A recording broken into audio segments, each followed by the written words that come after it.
did I did about 3 to 4 years in high school as a wheelchair athlete as well. And that's how I kind of started into adapted athletics. Next slide, please. So the court, all the dimensions are the same as able-bodied basketball, court size, hoop height, three-point line, and ball size. Um, all the sizes are the exact same, so there's still differences between men and women basketballs. There's the co-ed slash men ball. Women's ball is slightly smaller, and all the hoops are the same size. The only time you will see different heights with the hoop will be for younger athletes. Other than that, no matter the disability, it will all be the same. Next slide. So, contact, which is one of the fun parts about wheelchair basketball. The chair to chair contact is, in fact, legal. You can charge into an opponent's wheels. Um, you can do all that, but it will be counted as a foul. So, charging into an opponent's wheels, backing into, or hitting their body is still considered a foul. And a funny thing is, you cannot touch the opposite team's chairs, but you can touch your own teammates' chairs. So hopefully when we do get the opportunity to play, I will be able to go play with you guys and give some of you guys a push behind, and that you can do with your own teammates, but you cannot push or touch the opposite team's chairs. So no adjusting of the wheels. Next slide. So the dribble slash travel rule, players are allowed 2 pushes or touches on their rims before they must dribble, pass, or shoot. Failure to do so will cause a traveling violation. So by touches, that you can be literally just touching your rim and they will count that as one of the two. So you got to make sure you use those very wisely, otherwise that can get called.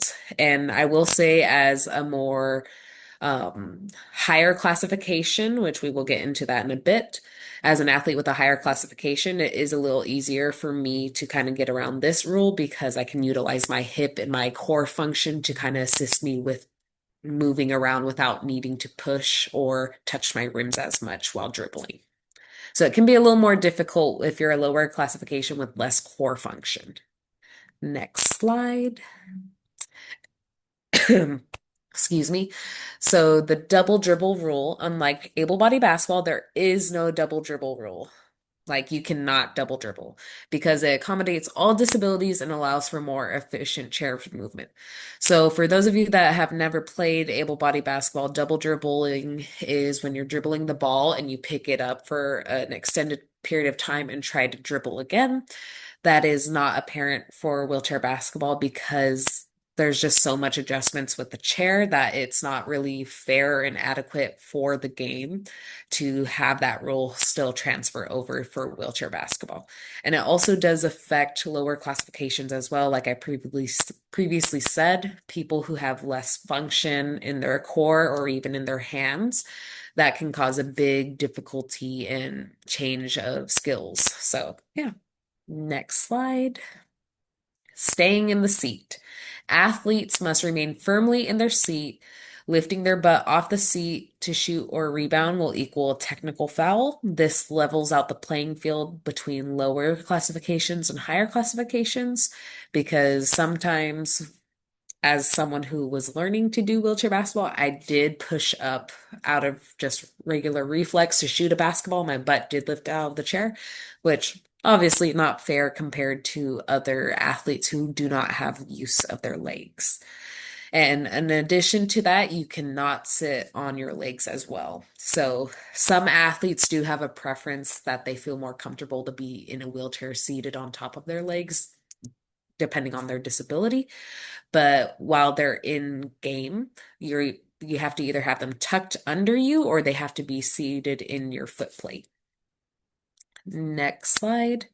So this one's a big one. No feet on the court. All athletes must keep their feet on their foot plate or their chair. Like I said previously, your legs can be tucked under your chair or they have to be touching your chair, but they cannot touch the actual court. This creates a no unfair advantage for athletes who can use their legs, and feet do not have to be strapped in. And if a foot does touch the court, that will result in a technical foul. So this picture specifically, you can kind of look a little bit. We have Team USA athlete Brian Bell here.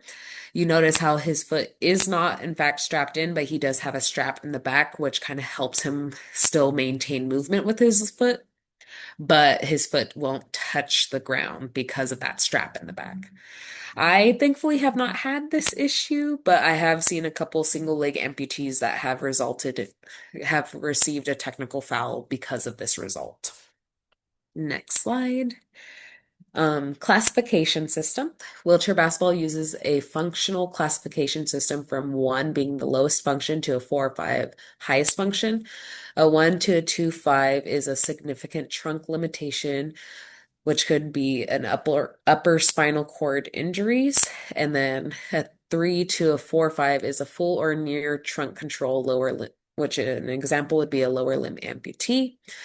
This can vary very differently depending on the person. I have met a couple 1-Os that have the ability to actually walk, but because of their disability, it does impact trunk control when they're in their chair.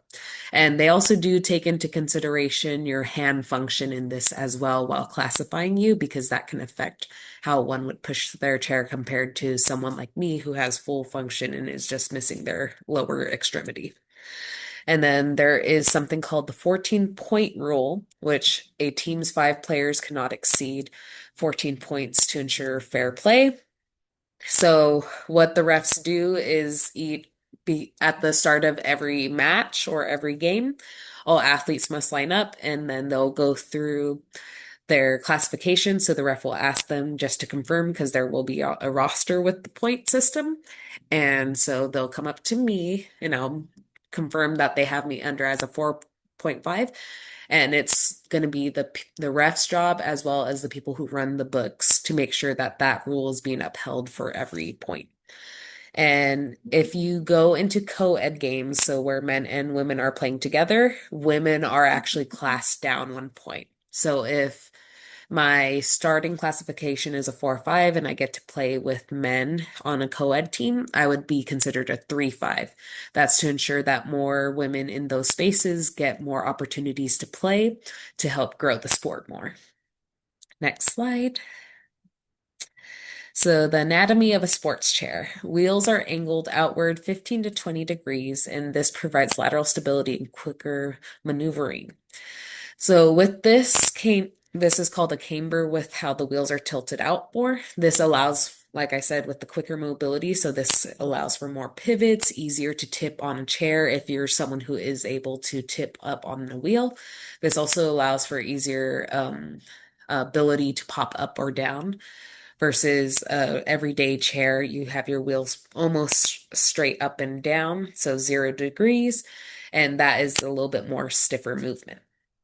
And on a basketball chair, there's going to be two small front wheels that also assist in pivoting and balance. Um, on a everyday chair, you only have 2 wheels in the front, um, but with the sports chair, these wheels will kind of assist with no tipping. You still can tip, I will say. And then 1 to 2 small anti-tip wheels at the back of the chair, depending on the preference. If some of you guys have done wheelchair tennis, you may have noticed that their chairs have only 1 wheel at the back. A lot of people for wheelchair basketball have a preference for 2 wheels because of the type of movement that are being done on the court versus wheelchair tennis. They prefer to have a 1 wheel. So it definitely comes down to preference, but at the end of the day, it's what the person feels most safest and comfortable in. And then waist, thighs, and feet straps are on the chair to secure the athlete in. This is also depending on preference. I, as someone who has full function of their legs, prefer to have multiple straps on my legs just because those hold me in so I'm not accidentally standing up. And on top of that, that also allows me for more movement of my hips to kind of help me. Sometimes you may see someone of a lower classification who even has a strap that goes around their core, around their trunk to kind of still help them sit up in the chair in case they may fall forward. So that's less impact on them. and it helps stabilize their trunk more. And then there's also push rims on the main wheels that can be adjusted to the athlete's preference. There's two standard distances. I don't know those numbers off the top of my head, but a lot of athletes like to be able to grip the whole wheel in their hand. I am definitely one. So you have the tire right here touching the palm of your hand, and then the push rim will be on the outside. You typically do want them to be a little smaller, so the push rims would be closer to the wheel. So then that's less likely of your fingers getting caught in between the wheel and possibly breaking a finger. Next slide. Okay. Before we do the Kahoot, does anyone have any questions or comments that I can answer? If that's okay with Will. Wait. Oh, wait. Sorry. That is completely fine with me. Okay. Does anyone have any questions? I went through it a little quick, so feel free if you have questions, I can go back.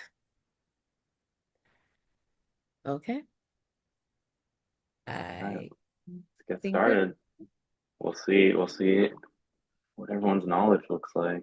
Let's see. All right. So,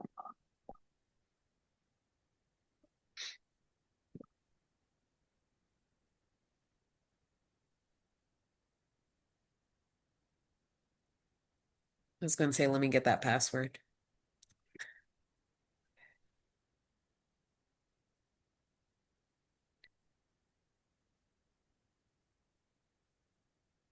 all right. Let's see.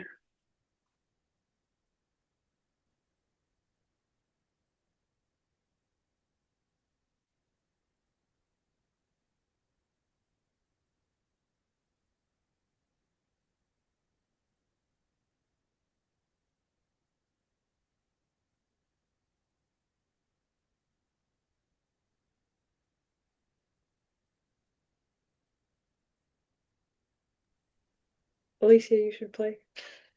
I'm on there. I'm AG. Oh. I'm gonna We'll destroy see though, us. because I will say Will hasn't let me see any of the questions, so this is very like unbiased. We shall see how this goes. All right. Is that everyone? I'll wait like another minute. Or I'll ask one question. What is the hardest part of wheelchair basketball in your opinion? Like from your experience playing? I would say for me, the hardest part was getting used to being in a wheelchair. I didn't really grow up being in a wheelchair, so learning to maneuver was a really difficult thing, I would say. Like I would say at least my first like 2 to 3 years, that was just a big thing in them. When you go up to the collegiate level, it's like a whole other like expectation to move around. Like you have to be able to back around or go under a hoop and do like a reverse shot. So it's a lot of different stuff that you have to work on and just learn to maneuver with. All right. I think we're ready. Let's see.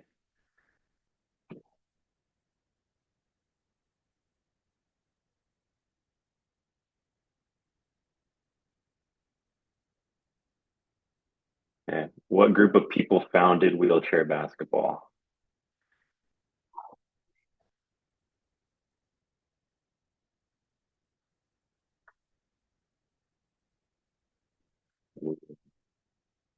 Got them with the World War I veterans. Wrong World War. Good job, everyone. Gavin's at the top. Gotta find out where to put everyone's faces here. All right. Next question. What what year was the first national wheelchair basketball tournament held? It was a little tough.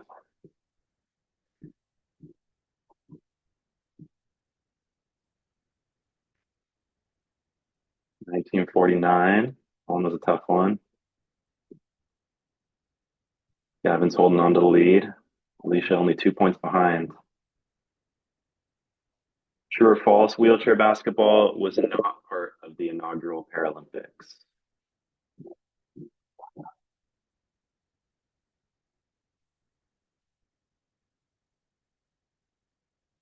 It was part of the first Paralympics in Rome in 1960. Alicia takes the lead. How many countries participate in wheelchair basketball worldwide?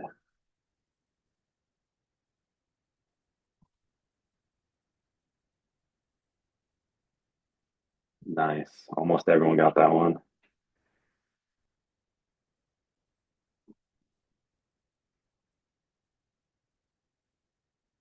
How many colleges in the United States have a wheelchair basketball program? – 17. Hopefully we can raise that number. What part of wheelchair basketball is different than able-bodied basketball?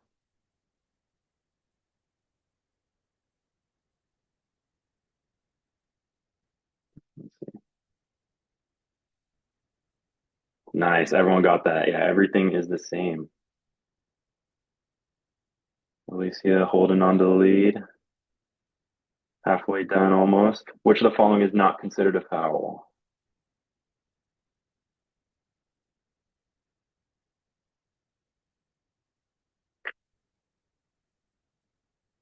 Nice job. Chair to chair contact. How many pushes slash touches are allowed before a player must make a move?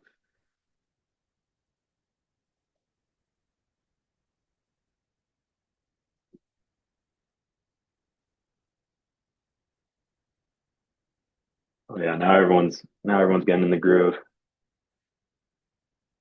Alicia's still holding on to the lead. True or false? Athletes must remain firmly in their seat. Oh, that was quick.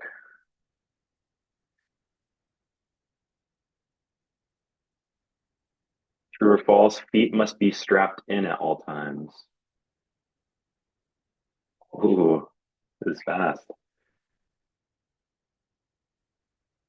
I was just pulling away. What number is considered the highest function for wheelchair basketball players?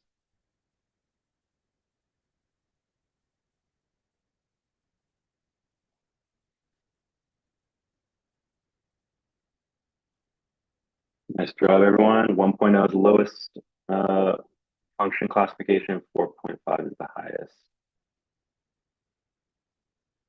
All right, just a few more questions. A team's 5 players cannot exceed what amount of points to ensure fair play?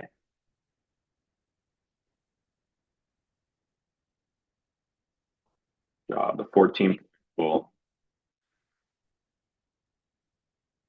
Lauren climbing. Why are the wheels on sports chairs angled outwards?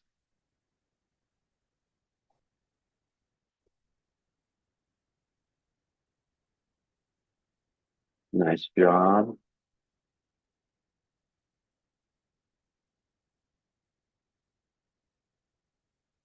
Why is a double dribble accepted in wheelchair basketball?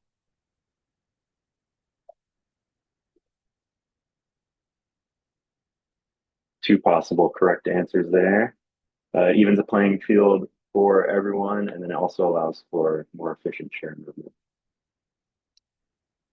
Last question, true or false? There are 1 to 2 small anti-tip wheels in the front of the chair. Ooh, got everyone with that one.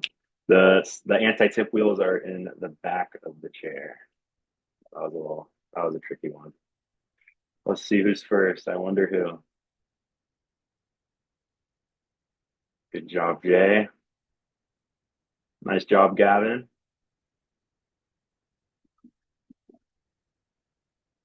Good job, AG. Who Kalena would have told me thought? to do it. All right. Good job, everyone. I think makes everyone a little more comfortable with the rules. Exit here. All right. All right. Now, just go over a little bit about the executive board application. came out today. Excited to see who's going to be applying, who's interested. So they are now open. So if anyone's looking to gain leadership experience and take on a larger role in Aztec Adaptive Sports, this is the best opportunity. It's a really cool opportunity not only to work in AS and behind the scenes, but also work more with the adaptive athletics program, with adaptive sports physical therapy program, and a lot of these amazing community organizations that we get to do events with. So it's a really cool opportunity to just immerse yourselves into the adaptive sports world and gain some leadership experience on campus. The application is open to all members and all SDSU students. So whether you're currently active or not, don't worry about it. We accept everyone's applications and we encourage everyone to apply. So the application timeline, so the application opened today. It will close on April 5th at 11:59 p.m. That is Easter. So that gives everyone this week, all of spring break next week, until Sunday at 11:59 p.m. We won't be accepting applications after that. And then in-person and virtual interviews will continue the week after that after we read through the applications. So I'll go over some of the roles on the executive board. So the president is the main point of contact for Aztec Adaptive Sports, responsible for delegating tasks, representing the organization on campus, and leading the meetings. Important for setting goals for the organization and following through on them.